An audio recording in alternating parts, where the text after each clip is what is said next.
దాచేపల్లి నగర పంచాయతీ పరిధిలో ప్రజలు తమ పరిసరాలను పరిశుభ్రంగా ఉంచుకోవాలి. కమిషనర్ నారాయణరావు. ఇక పూర్తి సమాచారం మేరకు పల్నాడు జిల్లా గురజాల నియోజకవర్గం దాచేపల్లి నగర పంచాయతీ పరిధినందు అతిసార వ్యాధులు ప్రబలకుండా తగు చర్యలు తీసుకునే నిమిత్తము మెడికల్ మరియు హెల్త్ విభాగం వారితో కమిషనర్ నారాయణరావు మంగళవారం సాయంత్రం 5 గంటల సమయంలో నగర పంచాయతీ కార్యాలయంలో సమావేశం నిర్వహించారు. ఈ సందర్భంగా కమిషనర్ మాట్లాడుతూ దాచేపల్లి మండల పరిధిలో తీసుకోవాల్సిన జాగ్రత్తలపై పట్టణ పరిధిలో సంబంధించి మాట్లాడటం జరిగింది.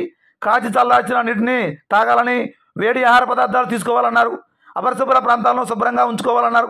క్షేత్రస్థాయి పర్యటనలో భాగంగా 9వ వార్డు ఎస్సీ కాలనీ యందు మురుగు కాలువ యందు పుడికి తొలగించడం ఏర్పాటు చేసిన ప్రత్యేక పారిశుద్ధ నిర్వహణ కార్యక్రమం నిర్వహించారు. రోడ్లపై పశువులను ఉంచి అపరిశుభ్రంగా ఉండటను గుర్తించి వెంటనే తొలగించి శుభ్రపరచవలసిందిగా శానిటరీ మేస్త్రీలకు ఆదేశించారు. ఓవర్ హెడ్ ట్యాంకును పరిశీలించి నీటిని క్లోరినేషన్ చేసి క్రమం తప్పకుండా నీటి నాణ్యత పరీక్షలు నిర్వహించవలసిందిగా ఇంజనీరింగ్ అసిస్టెంట్లను ఆదేశించారు. ఈ కార్యక్రమంలో హెల్త్ సూపర్వైజర్లు, ఏఎన్ఎంలు తదితరులు పాల్గొనడం జరిగింది.